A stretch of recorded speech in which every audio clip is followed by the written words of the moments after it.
Hello and welcome, thank you. Lovely to be here. I like it when they clap and we haven't done anything. No, I haven't done anything yet. You can leave now. Yeah. Oh, thanks.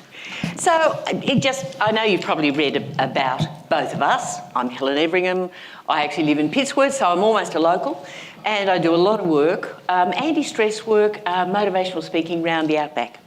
I have a lovely orange motorhome and I take off and do all sorts of workshops around there, working with resilience, working with depression, but particularly, yes, stress and de-stressing. John Schumann, who you know through, well, probably best known through, I Was Only 19, back in the Red Gum days. You were the guy who bought the album. I've still got it. I'll sign it, stick it on eBay, we'll go your halves.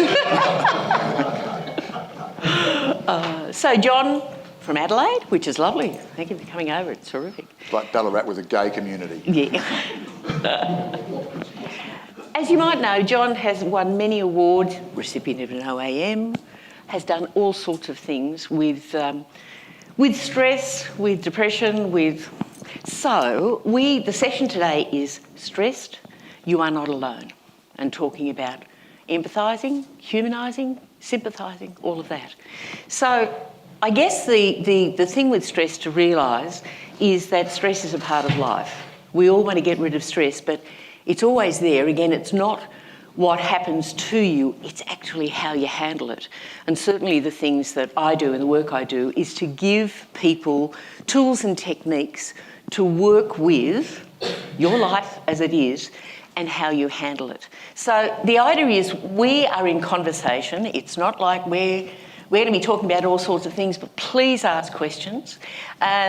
When you're working with all these sorts of things, I know I always say to people, I know all this, I've been working with this for like 30 years. So sometimes I can forget and I just launch into things, but stick your hand up if you don't understand or you need to, because it's a two-way street. And of course we learn from one another. So please ask questions as we go. What are we going to talk about stress? Well, as you said, it's a necessary and sufficient condition of our lives. Look, some of you who know of my life as a singer-songwriter will wonder how I segued into the mental health space. Really, because I was only 19, I wrote a story. The story of my friend, my brother-in-law, Mick Storen. What I didn't realise at the time was that I put post-traumatic stress disorder back into the national conversation. I was telling a story, I didn't do it deliberately or consciously, but lines like, nighttime's just a jungle dark, why the Channel 7 chopper chills me to my feet. All of these things were just me relaying this soldier's story. And then subsequently, as I moved among lots of Vietnam veterans, I discovered that this was post-traumatic stress disorder, and a lot of them came back from Vietnam with this particular psychological injury. I suppose what drew me into the space was what drives me a lot of the time, which is a sense of justice. It seems to me that, our government, for good or ill, is happy to send our young men off to fight in other people's countries, in other people's wars. And when they come back, a physical injury, a bullet wound, an injury from an IED or a landmine, they are visible things. But what often our men and women come back with is psychological injuries, deep psychological injuries, and they wander around with a head full of barbed wire. And you know what?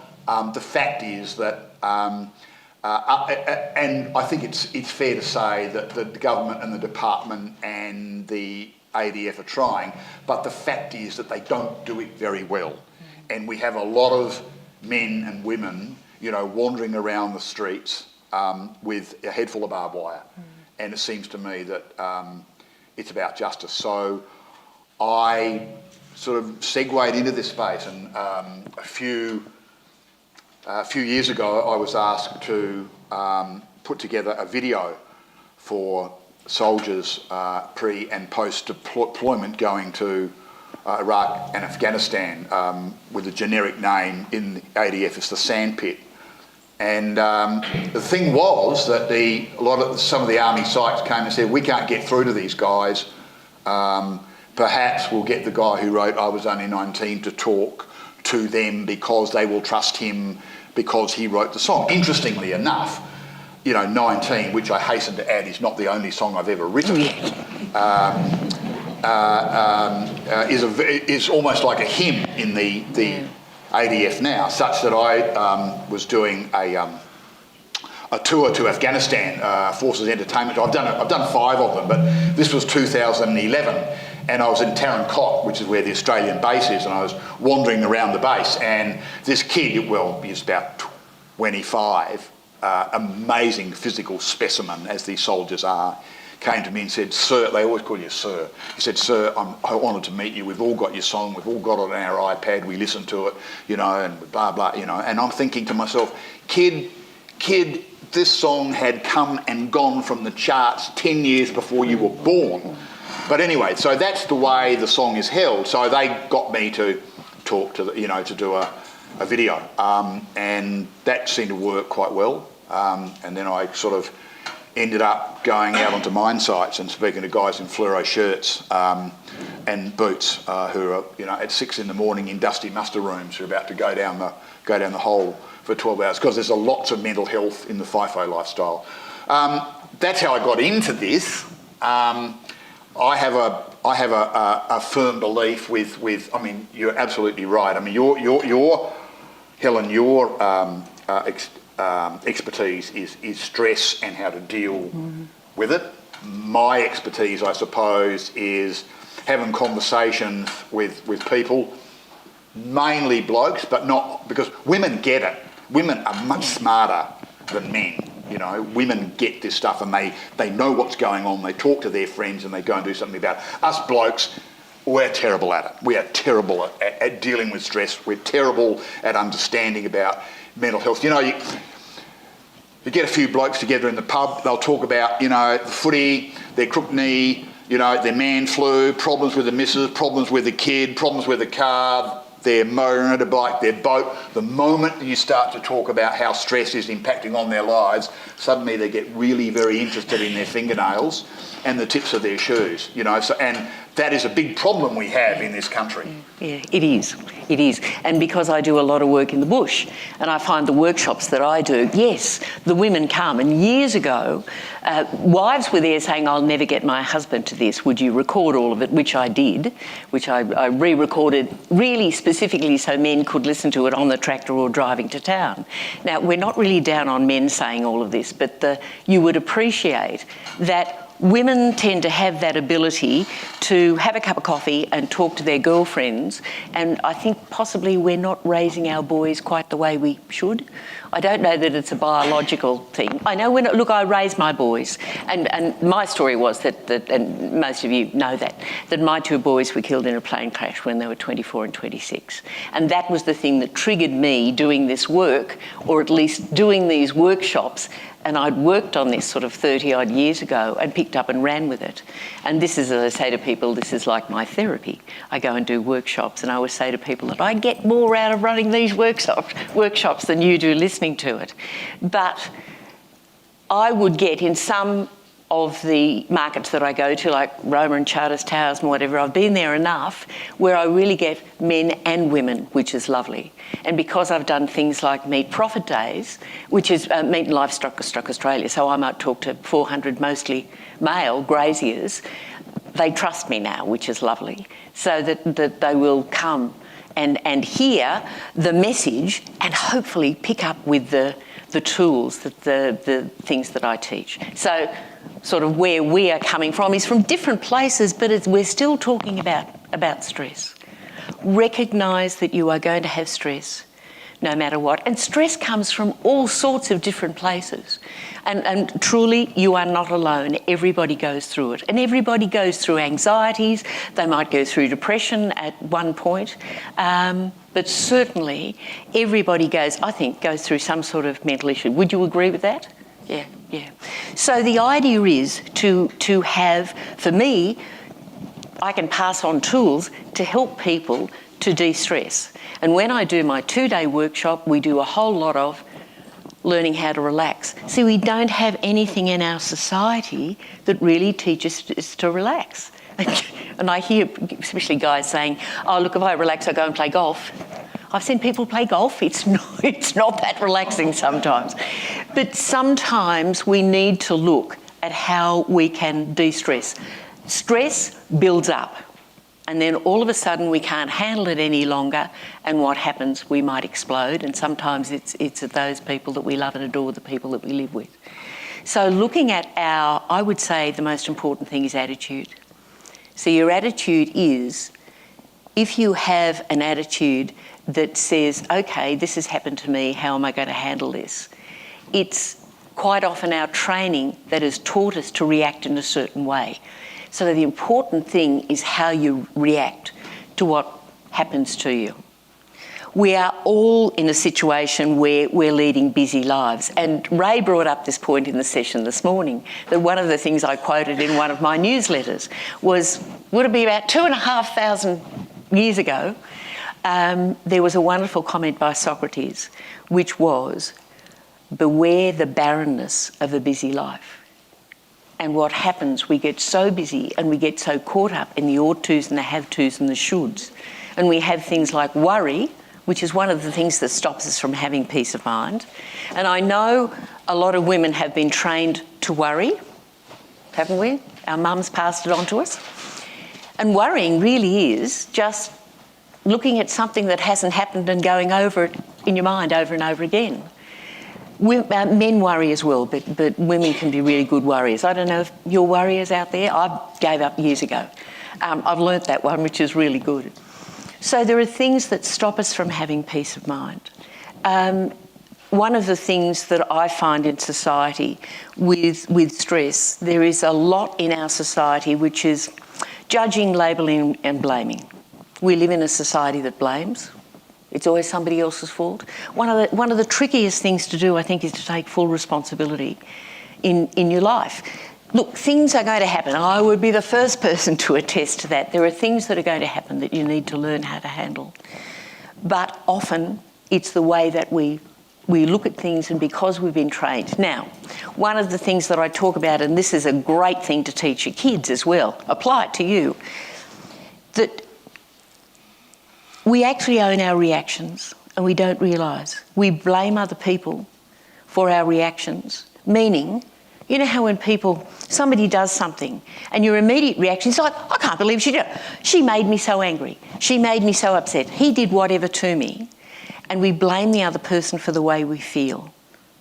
And then we can go into the anger and the resentment. Now, when you do that, what you're doing is putting your body through fight, flight. But we blame the other person, and this leads to all sorts of stress that we actually don't need. Does that sort of make sense? See, realise that you're never upset for the reason you think. Can I just give a quick explanation of the way human beings work, just so you get the hang of it? That when something happens in our early life, because we come into this world with wonderful self-esteem. I mean, you just got to look at a newborn baby. It's like, oh yeah, it's wonderful. And we learn very quickly that we might have done something wrong, or whatever it might be. We've done something and we've been blamed for something. So what we do is protect ourselves by remembering how we reacted to it. And when something happens months or even years later that's similar to that, what happens? We draw on that sort of hot button or that insecurity and we blame it on the other person. But we're really upset because of our feeling overwhelmed or not coping, or that hot button's been pushed. Does that sort of make sense? So even that, and I do a lot of work in high schools and talk to high school kids, and that's one of the things that I love to teach them to do. If we can teach young people, then that will actually lessen their stress through life. And I think we can all really look at that. That the judging and the labelling and the blaming is huge. I would say I have trouble with, I'm getting better, I'm good at judgments, but that's one of the things that we've been taught to do, which is a real stress thing. Does that make sense? Yeah. Would you? Yeah, I think so. I was interested in your reference to worry.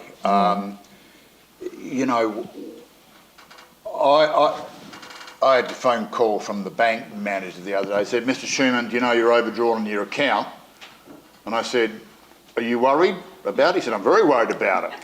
And I said, well, you go ahead and worry about it, mate. There's no point in both of us worrying about it.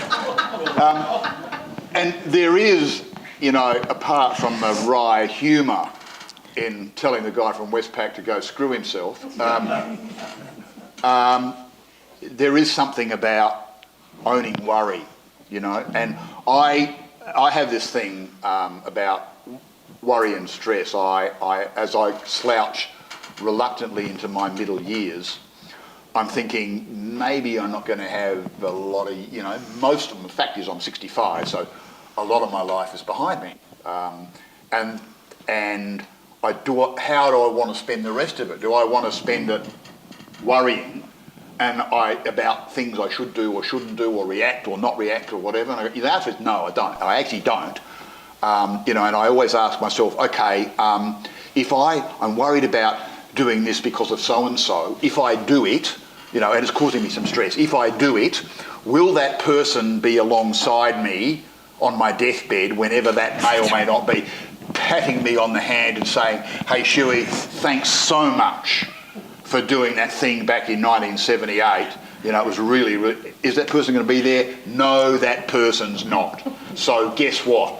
I ain't doing it. You know, and it's a really simple kind of mindset. But see, the other thing about, you know, listening to you, Helen, and your, you know, understanding and capacity to explain how to deal with stress, I think, you know, it's a lot about understanding.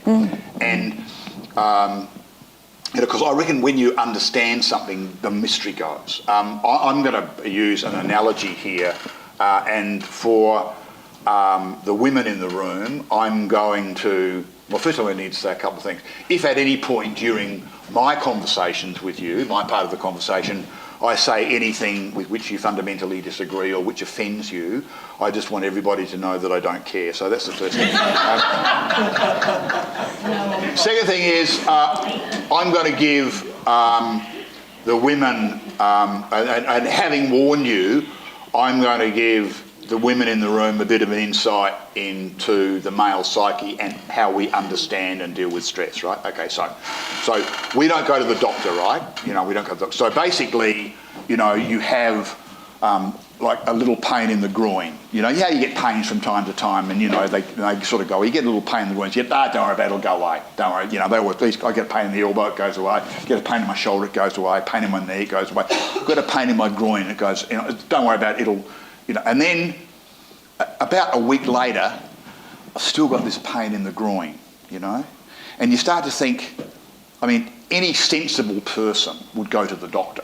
But do blokes go to the doctor? Nah. We don't go to the doctor. What do you want to go to the doctor for? He can buy his own yacht, you know. And am I going to spend my life sitting in his, you know, reception area? No, I'm not. So you just think, don't worry about it, it'll go away. Anyway, 2 weeks' time, this pain is still there, and you're thinking, shit, don't like that too much. It should have gone by now. But do we go to the doctor? No, because we are men, and we don't go to the doctor. We are 10 foot tall and bulletproof, and we don't go to the doctor. So anyway, week 3, this pain is still there, and it's a little bit worse. You haven't been to the doctor, of course, you know, because you wouldn't go to the doctor, because that would be just ridiculous. So you start to worry, and you start to get the stress. You think, what is this? I know. I've got cancer of the groin. That's what I've got. Right? Shit. You know? And then you start to think, okay, I've got cancer of the groin, and you know what's going to happen? They're going to probably chop my leg off because they have to get to it somehow. So basically, and they'll probably chop the other bit off that, you know, that's very important to me between my legs anyway. So basically, I can see what's going to happen here. I've got cancer of the groin. They're going to chop my leg off, chop my dick off. I'm going to be a one-legged guy, a dickless guy in a wheelchair, right? That's it, right? So that's what's going to happen, right? That's the stress. I know what's going to happen. So you know what? So about a month later, you think, okay, right, time to take the hit. You go to the doctor. I'm going to go to the doctor. I'm going to take the hit, get this over with. Like leg off, dick off, wheelchair, no problem, okay? I'm going to do this. Muscle up. So you go to the doctor and he does the, he or she does the examination. He says, listen, you just, it's like ripped a tendon out of down there and it's like a bit sore and it's going to be a bit sore for about another week or 2 weeks. You just need to put a bit of Dinka rub on it, take some Voltaren, put a bit of ice on it, it'll be okay. So you emerge from the doctor's surgery punching the air because you are not going to be the one-legged guy and a dickless guy in a wheelchair, okay? Fantastic, okay? What has happened? What has happened is that you have brought some understanding into the equation. You now understand what is happening. It is no longer frightening. You get it, and then suddenly, the world, it was like when Tony Abbott got sacked, the sky was a bit bluer, the breeze was a bit cooler, the birds sang just that little more sweetly, and so and you know what? And the difference is because you understand. And I think that understanding stress and understanding how stress and how you respond to it and what you do to get in and around it and get over it is about understanding. And as I said, so any guys, boys who've got pain in the groin, don't worry about it. It's cool. It's just a tendon. Sure, you can take all that on board. Yes. Look, and I agree with you. The awareness is really important. It's kind of it's sort of half the battle with anything. When you have an awareness of things, then you can go and do something about it. But often we don't, and we wonder where all these things come from. But having the awareness and doing something are almost like two different things. And again, women tend to do something straight away. Women are much better at it. Not that we're against you guys by any means, but that seems to be, the way it happens. I'd love to see that we give guys, young people, a different perspective, and where guys probably don't handle stress quite as well, and I think it's often because of our training. I love working with younger people. Got some younger guys in the audience, which is great. Getting these messages at an earlier age, I think is terrific. And the way I raised my boys, and because they didn't have their father around, I was the main parent. Although they had some wonderful male role models that they worked with. By the time they got to 24 and 26. And I guess because they'd had all that from me, and that's the way I'd love to see us raise our younger people, that they had more of an awareness and an acceptance that this is what happens in life and how do you deal with it. Now, we have older people that are going through all sorts of stress and don't understand where they're at. And I appreciate, all of that. I love your stories. I think they're great. Where else does stress come from? I mean, it comes from all sorts of things. It's certainly the things that we go through. There can be outside stresses that we have, stresses within life. And Can I ask a question? Yeah, go. Just following this, okay, Yeah. stress, okay. Everybody in the room close their eyes, everybody. Keep your eyes closed. Don't open your eyes, because I taught high school for 5 years. You open your eyes, I'm going to jump on it. You wish you kept your eyes closed. So keep your eyes closed, and please keep your eyes closed until I ask you to open them. Okay? The only people who've got their eyes open are Helen and me. Okay. With your eyes closed, would you put your hands up if a major stress in your life is finances? Up high. Up high. Okay, hands down. Okay, eyes open. Probably about 50% of the hands in the room went up. Okay? Interestingly, they reckon 7 out of every 10 Australians identify finances as their biggest stress. Yeah. Their biggest stress. So, if you have, I know, it's in my nature to worry about money, and being in the music industry, it's the wrong industry to be in if you're worried about money, because you really never know what's going to happen. You don't, you have a gig and that's really great, and you kill the fatted calf, and then you can wait for the phone to ring, your agent to ring, and he may or she may or may not ring. And it's, for me, it's petrifying because I'm a security freak. So that is a significant stress. Just eyes closed again, same deal. Okay. Now, this is important that we all have our eyes closed. Just put your hands up if your family or friends' relationships are a stress in your life. Put your hand up. Hand up. High, high, high. Hands down. Eyes open. Okay. The reason I'm asking you to close your eyes is so that, it's like a confidential vote. Once again, Helen, about 50% of the hands went up in the room, which is really, interesting. It gives you an idea about how widespread those stresses and strains are. And anybody who put your hand up for both finances and relationships, see me in the pub afterwards, because I'm with you guys. And it is. It's money is a huge thing in our society.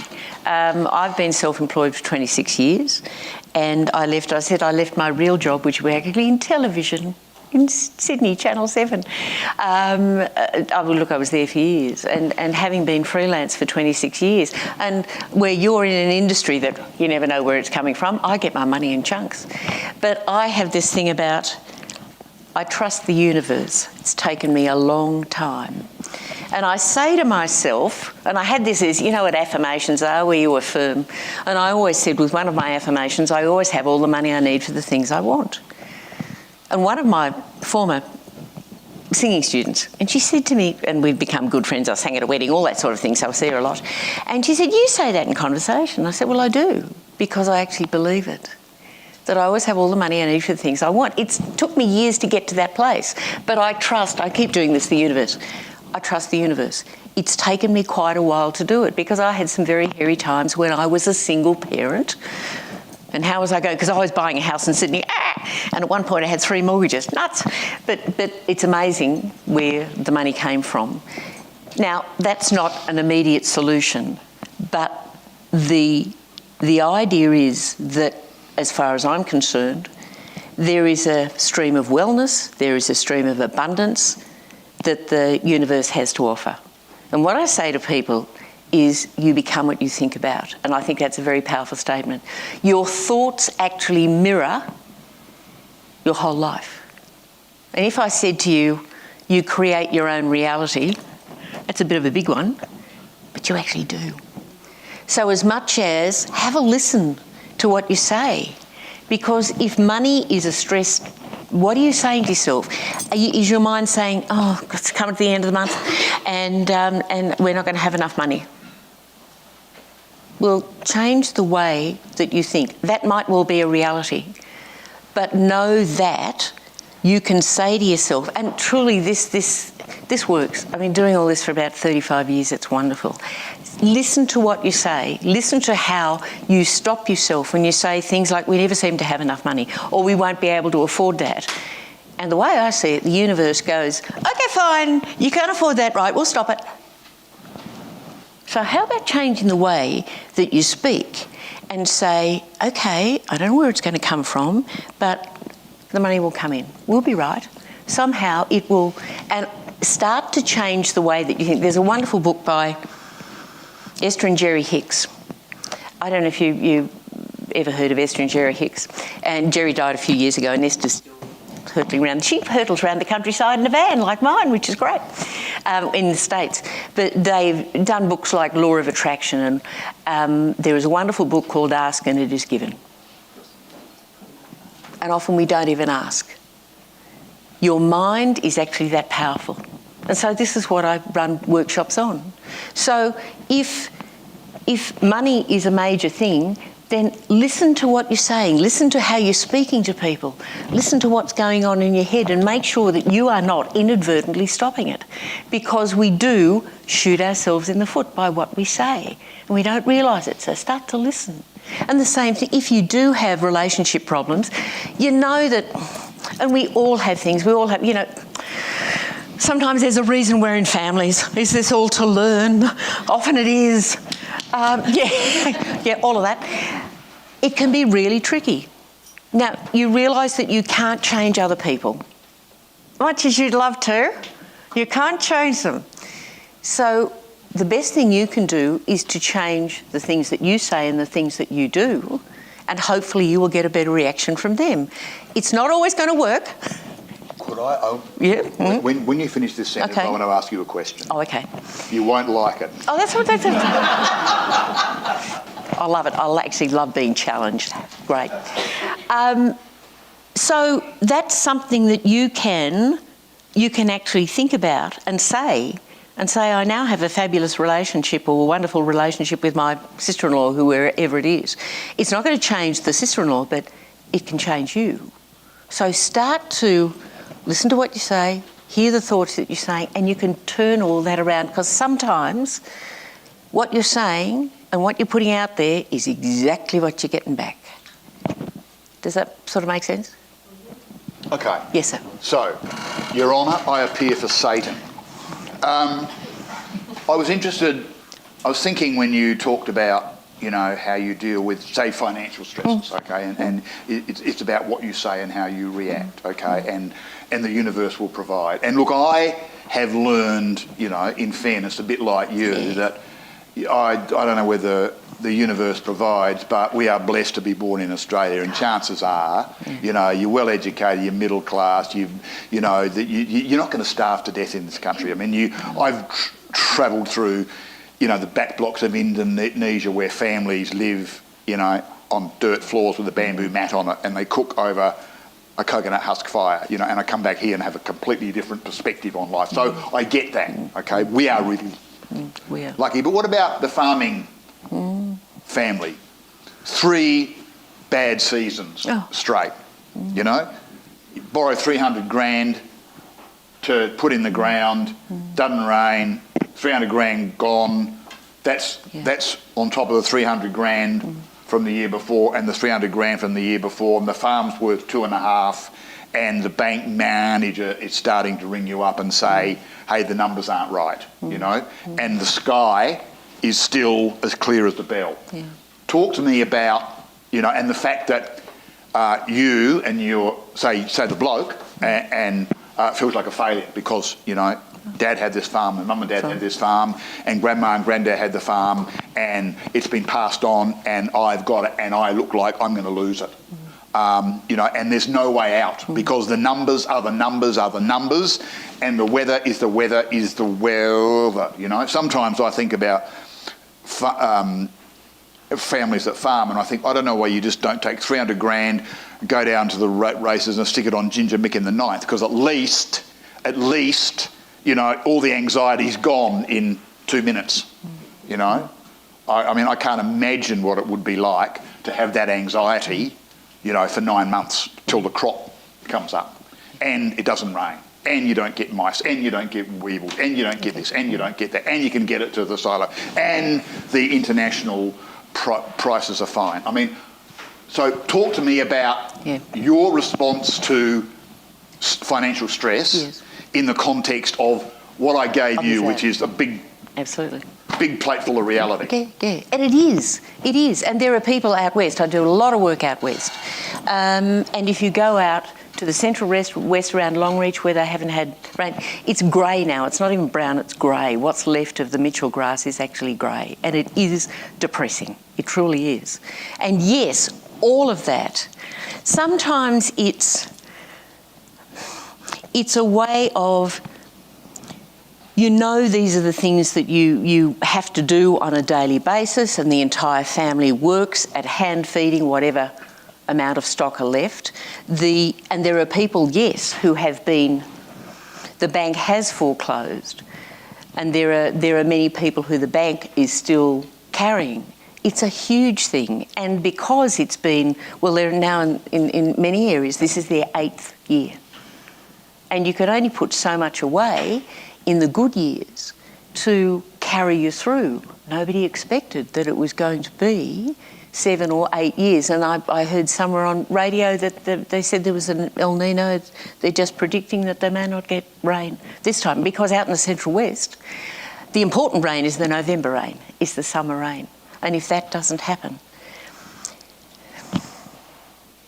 I don't know whether I have a real answer, but when you put it out there, and I can only say what I've done for years and what's worked for me, when you put it out there and you kind of hand it back to the universe, all sorts of other things happen. Because you've put it out there, there will be other opportunities that come up. Some people have had to go and work off farm. Some people are having, if their kids are away at school and the schools are supporting them, it's a huge issue, but it's still the fact of that's the reality. But if you're only going to make it worse if you keep talking about, you can recognise the problems, and once you've gone blurt and said the problems, then start to talk about some possible solutions. Once you start to talk about that, then things will come to you. And I know it's an extreme situation which is out there. I talk to these people all the time, and it is very tricky keeping buoyant when that's happening to you. But it is quite amazing what, and I can only say this to you, what the universe, however it happens, provides. Ways of coping, things that come up out of the blue. But as soon as we say it's hopeless, it's not gonna, that's it, we're done. And that may well happen, because it does happen to people. But as soon as you say that, you are then attracting. I keep saying, does that make sense? I mean, yes, it does. I mean, I'm playing devil's advocate. Your Honour, I appear for Satan. I have 65 years old, having been through the mill a bit, I get what you're saying, and I think there's a lot of truth in it, but that wisdom comes with age, okay? Yeah. On the other hand, there's a big part of me that's saying, that is wishy-washy bullshit. So talk to me about that. Well, again, I can only go back to, I love all this is great. To go back to, again, what works for me, if the scenario is that you do lose the land, that you do have to move out, and this might be, you might be fourth or fifth generation and your father, grandfather, well, before you has done it. There can be that, I mean, it's an awful scenario, but I still believe there are other things to come. Young lady. If I could comment, it's exactly what happened in our farming. Right. And Helen is 100% on track in regards to, when you're on the land, you're in business. And the harsh reality of that circumstance you've illustrated is still a business. And there are people that are off the land go through exactly the same trauma in business. The minute you take responsibility for what your choices you have made to be in that business, be it land or off land, your opportunity in your life changes. And that's exactly what happened for us. And interestingly, in our situation, the relationships that have blossomed by all having to exit the land well prematurely and multi-generational, I think everyone would say they're priceless. So it's really interesting. I'm glad you brought it up, because at the moment there is so much money being thrown at farms that I'm going to sound very harsh, that are not unsustainable. not viable. Yeah. Absolutely. They're not viable. Absolutely. And we're in a massive transition of business ownership on the land. Yeah. Gentleman in the yellow shirt. It's not only just that, it can happen to the ordinary person through divorce or retrenchment. Yeah. Same thing. Same thing. And it's amazing. Once you own it, the journey, you're on a new journey. And I think you've seen yourself on it. It's a new journey coming up. Yeah. If you can embrace it. It's just the mindset, isn't it? Yeah, I was just thinking, actually, listening to you, and I mean, I was throwing it at you. No, that's good. I actually have more in sympathy with your view than the view that I expressed on behalf of Satan. But I remember, I actually took about 15 years off from the music industry when my kids were young, because I didn't want to spend my fatherhood, in a Tarago with 6 men who burp and fart and tell the same jokes every day, okay? So I took a job, and I had a great job. I was Director of Marketing Communications for the Tourism Commission in South Australia. I had 50 staff, a budget of 10 million. I administered the relationship with the advertising agency. My staff were fantastic. It was a job for me because I'm creative and I was a people person and I believed in South Australia and I loved what we had to sell and I could shape the messages, and it was fantastic. And then we got a new CEO who hated me. He hated, in fact, everybody. And I could see it coming. I could see the freight train coming. Now, the thing was, I had a mortgage. I had 2 kids at private schools. I didn't have, being a musician, you live from hand to mouth. So I didn't have much to sort of, there wasn't anything there. And I was petrified. I could see this woman was going to sack me. George, we were going to sack all of us, right? I could see that. I could see it calming, and I was petrified because I'm a security freak.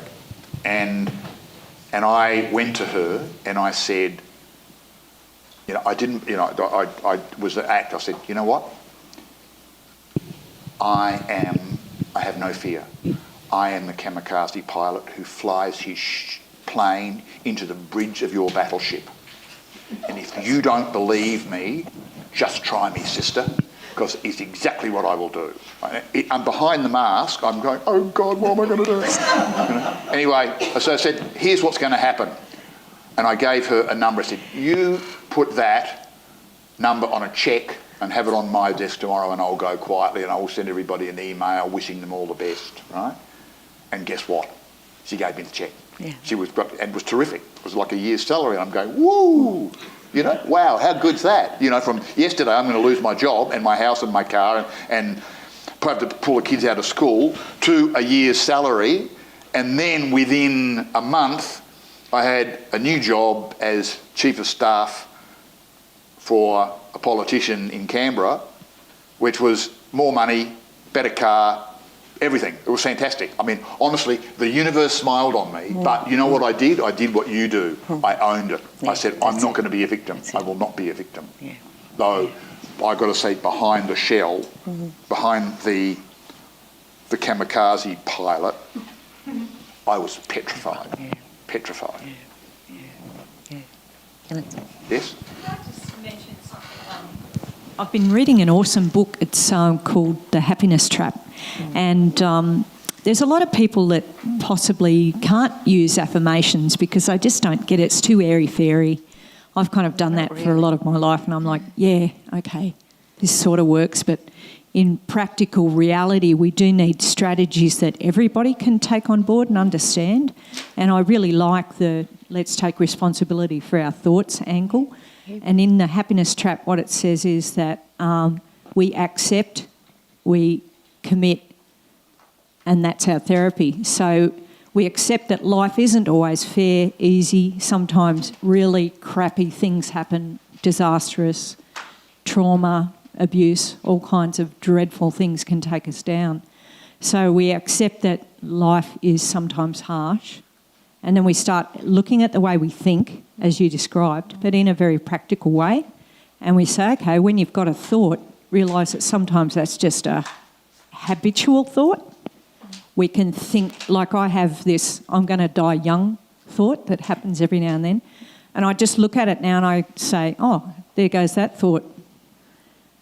So we accept the way our brains work and our thoughts work, and we try and remodel our thinking to take responsibility and to be more creative with our life when things are going wrong, or accept the happiness too. And then the commitment part of it is then we commit to things that are really meaningful, whatever that might represent. So for me, this is a therapy that can help all of us. For whatever reason we stress or we fall over, and it's a great thing. And I think, watching our thoughts is the most important part about it. It's like, what am I thinking something that's actually true? Is it really true? Is it useful? And that's what can remodel the way we deal with life, is to really just watch the way we're thinking, our patterns, what our attitudes are, and then take responsibility for having more useful thoughts, That's if that helps you. You're a young thing. I'm almost as old as you, John. Yeah, but don't you love the way that I did that? Yeah. Because I am a slimy diplomat.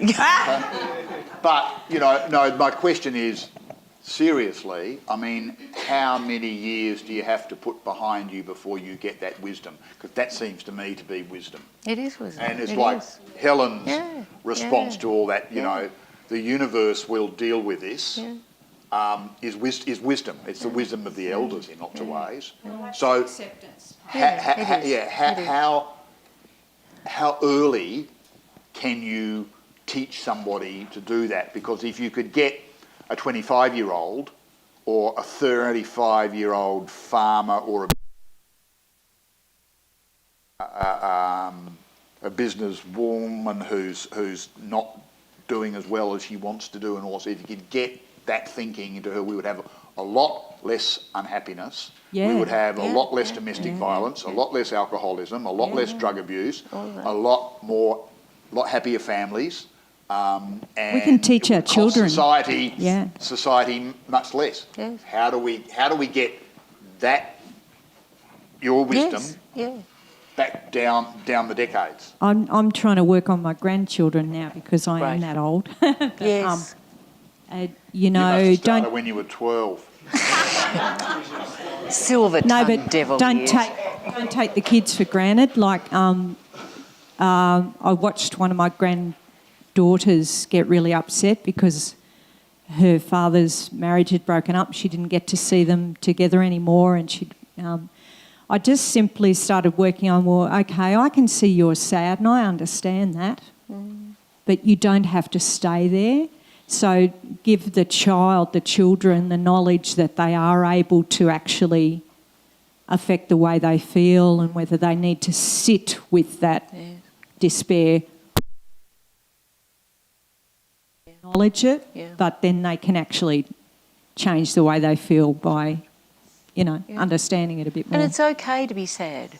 And it's okay to be, this whole thing about being happy all the time, that'd be boring as basic. I have made a career for myself by writing miserable songs about the state of the world in the key of E minor. Trust me.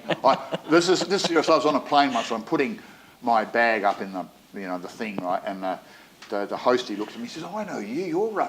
You're that guy that writes all the songs about cancer and death and drought and war." And I'm thinking, I got a major PR problem here, but you know what? But there is a misery industry, ladies and gentlemen, and I'm in it. Well, that's the news, isn't it? Can I just make an observation? Dare I say that? A generalisation. Have we given our kids too much love? What I'm starting to see in the workplace more and more is all of our guys don't want to admit failure. And they want to be people pleasers, whereas, when you make a mistake, that's how you learn. Yes. And that brings on stress. So we've got, so it's very much a generalisation. A lot of the younger generation and people in their 30s and 40s even, they just can't be seen to fail. They're not allowed to fail. Whereas failure is okay. And that brings on this blame thing and the stress thing. And also, back when I was a young fella, if you stuffed up, you got to kick up the bum. But you know what? Tomorrow was another day. The sun rose and we got on with it. Yeah. Whereas there appears to be like a stigma that I've failed and I'm hopeless. You know what I mean? And I think we've done our kids a disservice. Absolutely. In the last few. We talk about the X and the Y generation, the millennials and whatever, and we've been through helicopter parenting. You know what that is? Yeah, well, it doesn't work because kids don't have any way of learning how to solve their problems because we've done it for them. So we've overpraised, and that actually leads to low self-esteem. What are we doing? And in that way, failing is how you learn. We have these honestly, they are stupid stories in the media about somebody who's an overnight success, and they've failed 37 times. But each time they've failed, they've learnt. And it's about the learning, but we're not teaching the kids that. And so we've got millennials who are, you know, and the younger generation, where they've been told, you can be what you want to be. You can be absolutely anything. And then they get out into the world, into realities. Oh, it's not like they told us that it was going to be. So we're really doing them a disservice. Yeah. You know, no, I agree. I was just thinking about my childhood, and you know, if you didn't pass the exam, you know, we had exams in grade 1, 2, 3, 4, 5, 6, 7. You know, we had the progress certificate in year 7, the intermediate in year 10, and a matriculation public exam in year 12, you know. And like, guess what? If you didn't pass, you just stayed back and repeated the year. It wasn't, you know, this, oh, well, you'll be okay, we'll just, you know, we'll do a little bit of extra work and we'll put you into year 9. Didn't happen, you know. And you actually realise that you are actually responsible for getting that past that milestone. These days you don't, you know, everybody gets a ribbon, you know. And I don't think, crazy. I just don't think that's you know, I think we've done our no, kids we haven't. No. a service. I've just this is not an ad, but maybe it is. I just put an album out, and there were 2 songs that I wrote based on a kids' book by my mate Phil Cummings. And basically, when I started to write the album notes for the publicity, I started to reflect that it's about a family of kids on a wheat farm in the wheat belt in South Australia. And what happened was the drought hit them and hit them and hit them and hit them, and then they actually left the farm and went to town, you know. And it's a beautiful story. Anyway, I was asked to write some songs on it, and I wrote these songs, and they were, you know, they were great because I'm fantastic at it. But then I started to reflect on it, and I thought, you know, these are songs about Australian childhood when doors would slam at 8:30, you know, and wherever you were, somebody would feed you and give you a drink, and then doors would slam at 5:30. You know, and kids roam the neighbourhood on bikes and stuff, and you know. But these days with kids, like, you can't do anything without, you know, a risk assessment and a SWAT team. You know, and I think we have done, you know, them all. We've done a major disservice, you know, because it's in those times when you are out with your mates on your push bike, hearing around the foothills or Brownhill Creek or the neighbourhood or the basketball court or the footy oval, something would happen, you know, there would be some stressful thing would happen, and you would sort it out, and you didn't actually come home and cry to mum or dad because they tell you, don't worry about it, I've got other stuff going on, you sort it out yourself. And that's how we grew up, and that's how we became resilient. I worry about the kids, as you said, and the resilience. And the resilience, yeah. You know? And that's how you formed your friendships as well. Absolutely. Yes, that's right. And Yeah. you knew how to interact Yes. with other males or Yes. you know, with the neighbourhood kids. Yes. Yeah, Yes, absolutely. Yeah. As you grew up, and that's one of the key things for our well-being. Yeah. You can't say that to him, you're bullying him. Oh, grow please. up. Yeah. Absolutely agree. Yes. I mean, seriously. And the other thing that drives me completely nuts, and I think is actually contributes to a lot of stress in the kids, I really do. You watch them. Oh yeah. Oh, that's huge. You know, I mean, they go on a family drive, and they don't look out the window. No. They're on their phones or their iPads, or God help us, there's a Game Boy, you know, in the back of the seat. What's this shit about? You know, when we went on holidays with the family, I mean, I don't know whether it was me just being a wide-eyed romantic, but I'd sit in the back seat, I'd try to get a window seat, and I'd look out the window, and I would make up stories of myself being in the landscape that we were driving through. Had this amazing inner life going on the whole time. They don't have inner life, you know. If it's not beamed down from the internet, it doesn't exist. You know, I you know, make me Prime Minister, I'll fix this shit.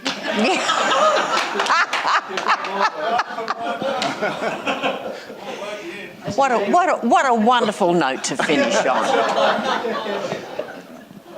We're nearly out of time, but yeah. Sorry, you ask her. Just a comment, really. My daughter is right at the moment She's in year 9, private school in Toowoomba. She's right at the moment on a 4-week camp. There is no devices, there is no electricity, there is, it's out in the bush, they have to hike, they have to run at 6 o'clock every morning, they have to cook on a wood stove, they have to chop the wood, they have to cook, clean, wash their clothes by hand, and all of that stuff. Love it. They are to go out one of the nights, I don't know how many nights, but at least one of the nights on a solo, so they have to actually camp out on their own. And this is all part of their, what they call the right journey, coming through from childhood to adulthood at that Great. 14, 15-year-old age. That's fantastic. Yeah, Fabulous. it is. And That's what we did when we were kids. Yes, that's right. You know? yes. I think there should be more of that. Yes. 15 years old, I had Yes. 6 kids under canvas for 10 days and I was responsible for the lot of them. You know, and we cooked on an open fire and we cooked our own food and we cleaned our own camp, we brailed our tent and we got our own water and we did all of that sort of stuff. Yep. You know, I think that's fantastic. You know? Great. More you of can it. be deputy. There you go. Well, thank you. Does anybody have any questions or comments before we press the red button? Just like to say thank you. Oh, it's been great, thank you. Good fun. Absolutely correct, which is lovely. Yeah. I think he's good at that. Thank you very much. Like to thank Helen. Thank you. Wonderful. Thank you so much. I'm going to take away from me is the universe thing. Is it? Oh no, the universe thing. No. I'm into the universe. I mean, it might be a bit patchouli oil and lentil bean, but I'll No, take what's it your away. name?